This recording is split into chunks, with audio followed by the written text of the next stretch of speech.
Everybody, welcome to Rebel Religion in the News. I'm Jerry O'Lennon, along with Alfredo Romero of Rock of Life Fellowship and Bishop Peter Hansen of St. Augustine Anglican Church. Yep, we got it. We were just talking a while ago about this whole tragedy in Texas, and unfortunately, we also spoke yesterday about somebody that made a horrible comment about it. But you look at these tragedies, and you just seem like there's got to be somebody to blame, and there has to be something that we could have done or not done. And it's just not that way all the time when something hits. A tornado comes out of nowhere, an earthquake happens, it's just tidal waves, tsunamis. And I mean, what is that biblically, and what does that mean? Is it really possible for us to detect these things? Because the Bible says that's going to happen. Yeah. The news for me is so awful. I don't even watch it now. And I saw CNN anchors tearing up doing their reports. Oh, sure. And if I were doing that report, I'd probably tear up as well. I think all of us would when we're that close to that type of grief and trauma. Children. I mean, and they're Christian children too. At a camp. That's the thing. At a camp, we have fun. I've gone to camps before, Christian and non-Christian, and you're just so happy, and you're playing. It's just the tragedy is just, it brings you to tears. Yeah, the image of so many little girls lost in this flood in just a sudden minute. But what are you going to do? Blame God? I mean, that would be the only place we could go back to and say, why didn't you stop that? But then there's reasons for that. Yeah, we're going to go back and blame Trump. I mean, that was played. That card got played. Right. We also blame people for their beliefs. You might as well go back to sacrificing a virgin up on a mountain to try to assuage the gods and make them take away these terrible floods. I mean, you don't change the weather. Yeah. Hello. And what's so discouraging is there are people who are saying things like this pediatrician in Texas who went out, and I'll repeat it again, and her name is Christina Probst, and she did something very foolish. She posted, "May all visitors, children, non-MAGA voters, and pets be safe and dry," which is, I guess, good, but then goes on to say, "Kerr County MAGA voted to gut FEMA. They deny climate change. May they get what they voted for. Bless their hearts." Well, she was summarily fired from that job, but there no doubt that post probably got a lot of likes. There are probably a lot of people that said, yeah. It's unbelievable that we are now in a country that I guess this is nothing new to say we're divided. I mean, it's clear that we are, but it's just amazing to me that this kind of attitude exists, that kids die and it's like you get what you voted for. Anger and fear pretty much drives out reason. I mean, the cause and effect of that, saying that doing anything to FEMA is going to stop disasters from happening. Hello, FEMA comes after the disaster. Right. It doesn't. Its presence or absence doesn't cause a disaster. Right. And our lack of preparedness didn't make that happen. Well, I mean, we know it better than we know. We have probably the same amount of death toll up in Paradise, close to it. We had 86 people dying in Paradise, and it was exactly the same thing, except one was water and one was fire. It just swept through so quickly with no moment's notice. Yeah. They are almost identical disasters in that sense. And I know you lived through it, Alfredo. Yeah, and it just wasn't the disaster, and like Texas, the mental damage it does, the emotional damage it does. I mean, I still know people today that haven't recovered from that fire emotionally and mentally. And there's still people there was 87 dead, but there was hundreds of people that were injured, in the fire as well. And so, and then there are people that actually died subsequently after that from the stress and the heart attacks, a lot of older people. And still to this day, I have, family members that got caught in the fire and were on foot with children, and there's still PTSD and things. Bishop, how do you pray for the people in Texas? I got on my knees last night next to my bed, and I said a prayer, and I'm like, what can I pray for these families that are suffering? And the best I could come up with is what I actually said? I said, God, you need to do this. It's like, wait a minute, I got to take that back. You don't need to do anything. But I took that back. I said, maybe here's an idea.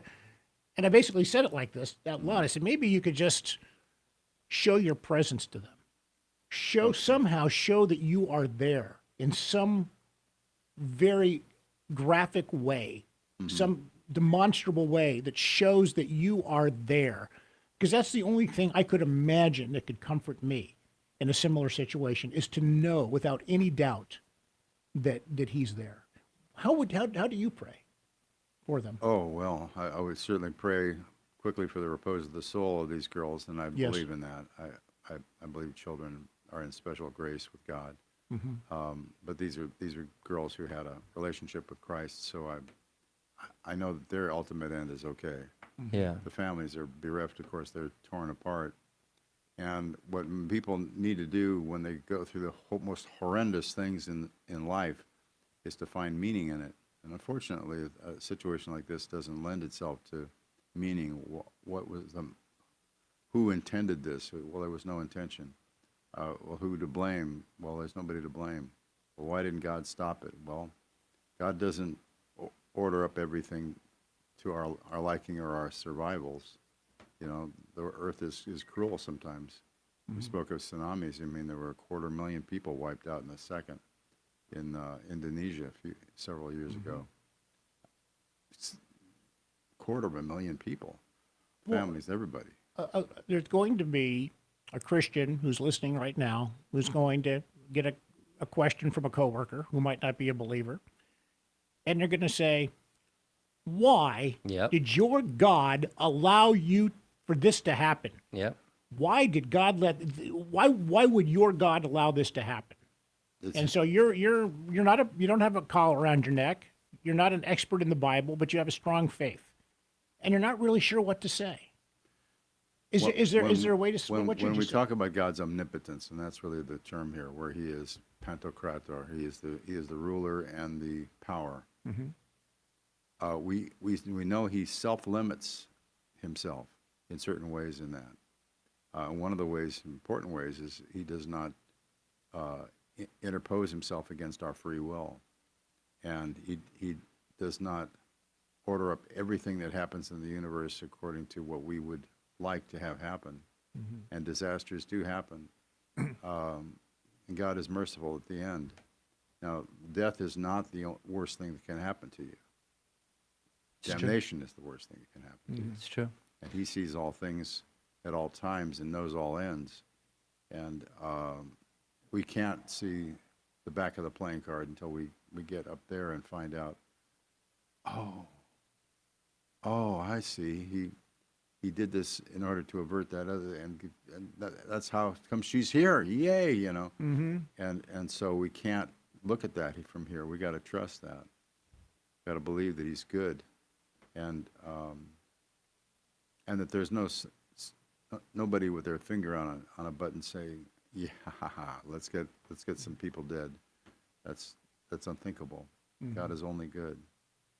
Yeah, I just read some commentary about why Americans have an absolute need to blame somebody for even natural disasters.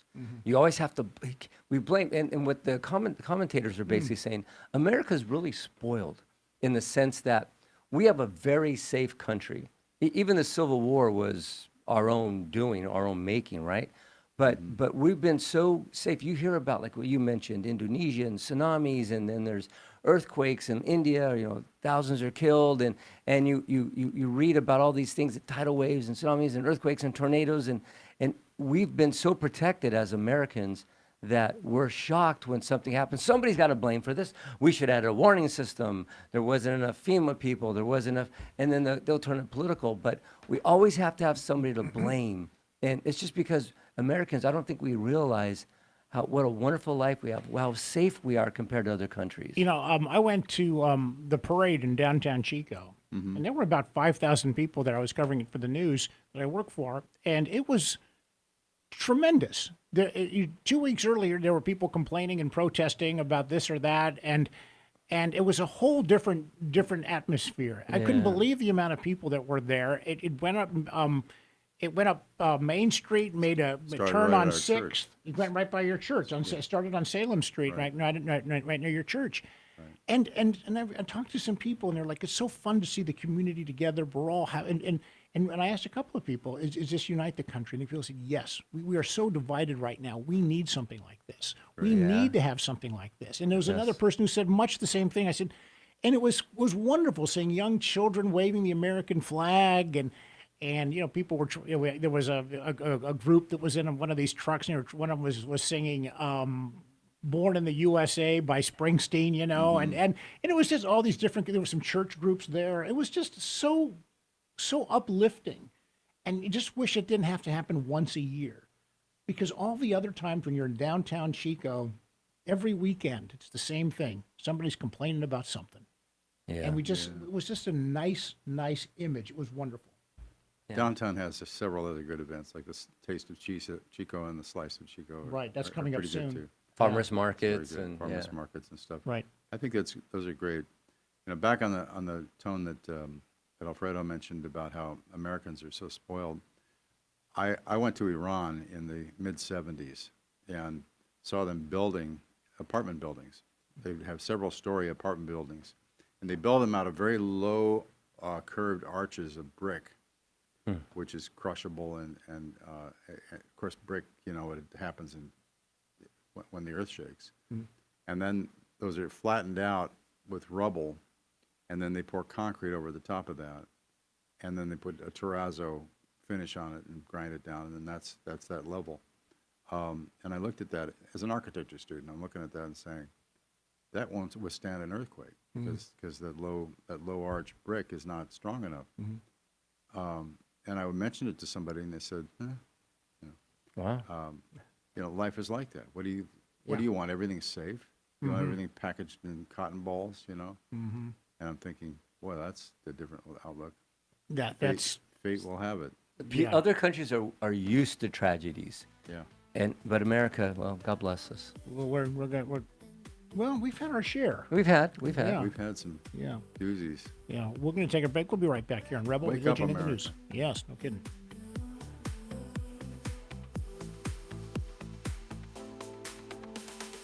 Rebel religion in the news.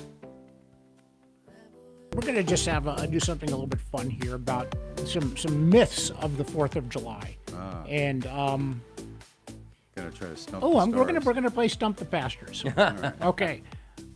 Is this true?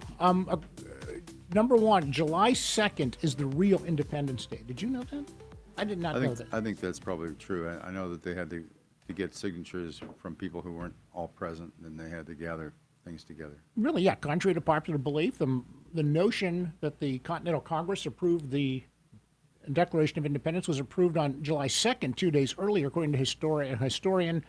July 4th became the day of remembrance due to a different yet related action by Congress. And it goes on to give the whole reason why, but I guess, anyway, so that's interesting. I didn't know that. Well, it's kind of like Christmas. Jesus really wasn't born on December 25th. Or may have been. Or but may have it's like been, but- one out of 365. Yeah, yeah. Most people say, well, the way that stars were and they were set up, it was actually like sometime in July. So I don't know. Yeah. An international element. In his book, The Declaration of Independence, A Global History, David Armitage noted the global ramification and focus of the Declaration approved in early July.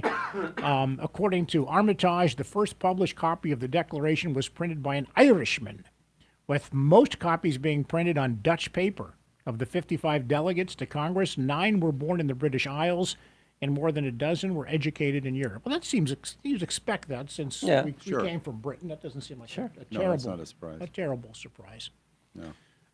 This one I don't. You want to read the next one? You got the one? No, I just put it away, guys. Oh, all right. I thought you were going to try to stump me. Okay. Well, did you already read them though, didn't you? No, I did not. No, Oh, okay. I just saw the title. Said this is good to talk about. All So right, they just- okay. the connection too, because you just talked about going down to the parade and seeing the patriotism and little know. kids waving flags. They were happy and they were excited and it was a beautiful day and it was so well run. Why can't it be like this all the time? And yes, and I like to choreograph things. Like that's one of my trouble when I go to church. I choreograph the service.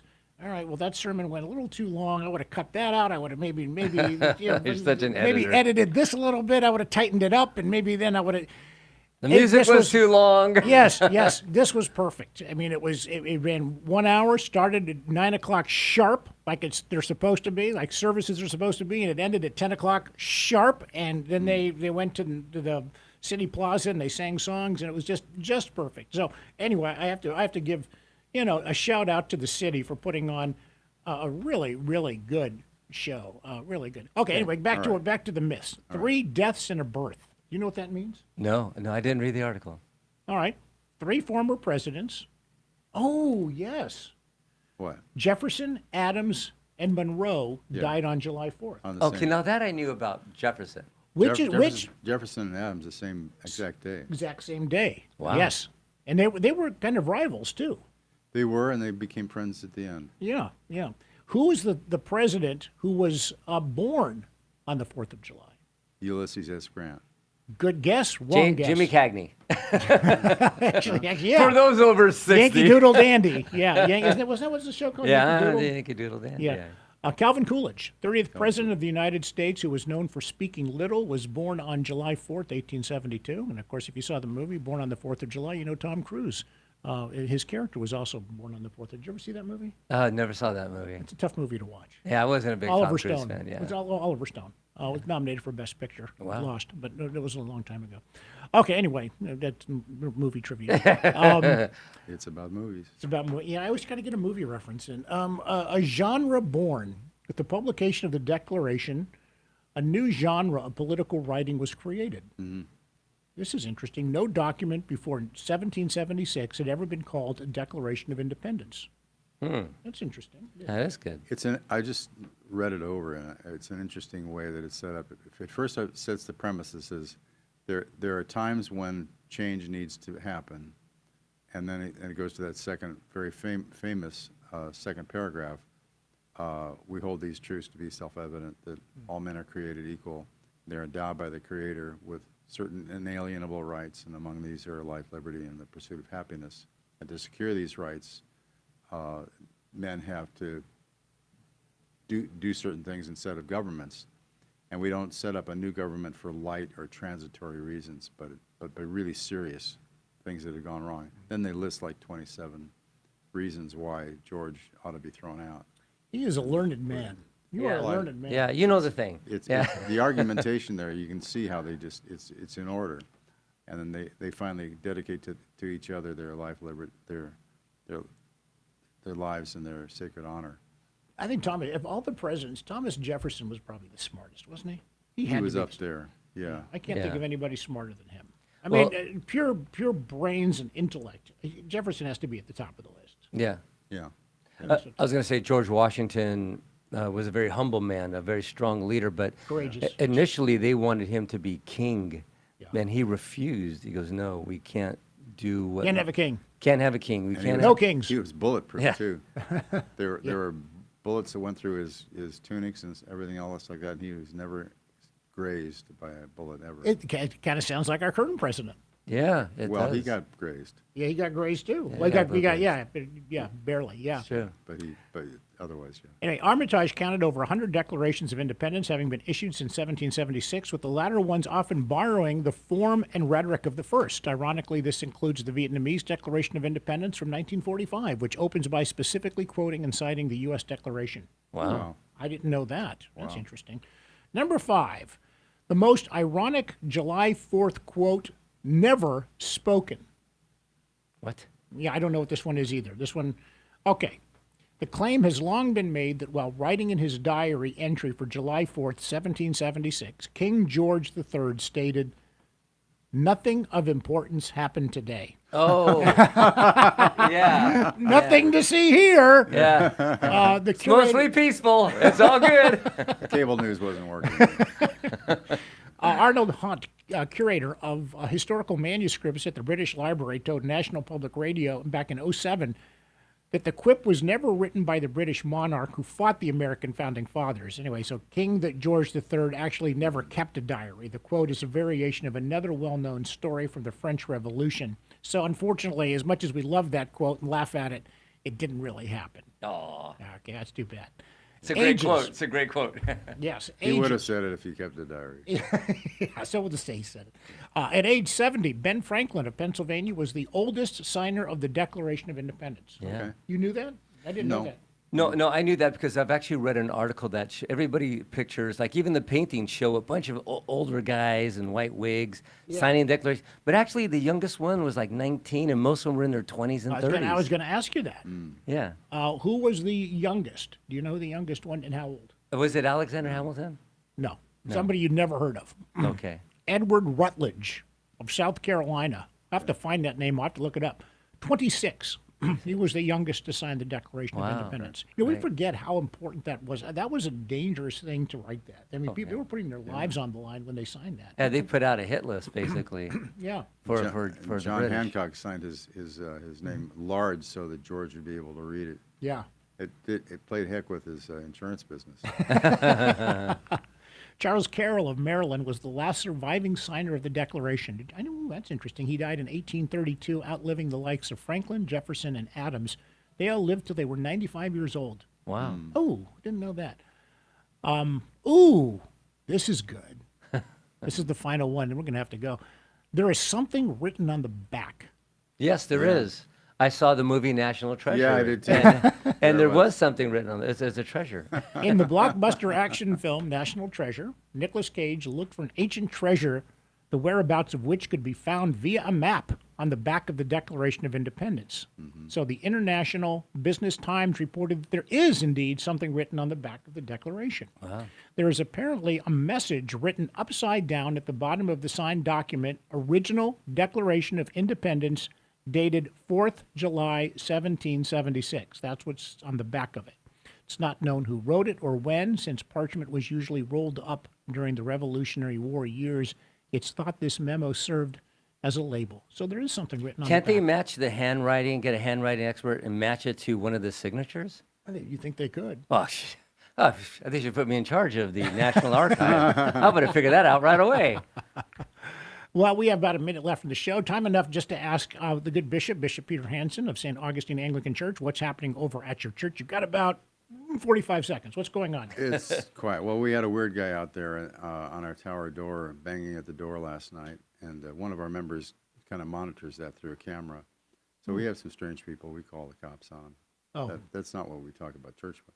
I'm going to be away. I'm going to be doing a wedding down in Las Vegas on Saturday and celebrating the Mass twice the next day. It's not at the Little White Chapel, is it? No, You're not dressing it. You're not dressing as Elvis, are you? No. St. George's Anglican Church, just as straight up as we are. Oh, that's Yeah, cool. That's you know, cool. I lived in Las Vegas for 10 years, and there are some good churches there as well. Oh Yeah, they're there one sure, of the sure, Christians. sure. Yeah. Yeah, I know Brian. a couple that planted a church in Vegas. Brian Faith will be leading our service on Sunday, so everybody come on in here. Chico, we're still open. Yep. 10 And- o'clock. And it's at 10 o'clock over on Salem Street. And I think that pretty much wraps us up here on KKXX. Let's hear the music. There it is. There's the music. I knew it was coming up. Happy post 4th of July. Thanks. Take care, everybody. So long.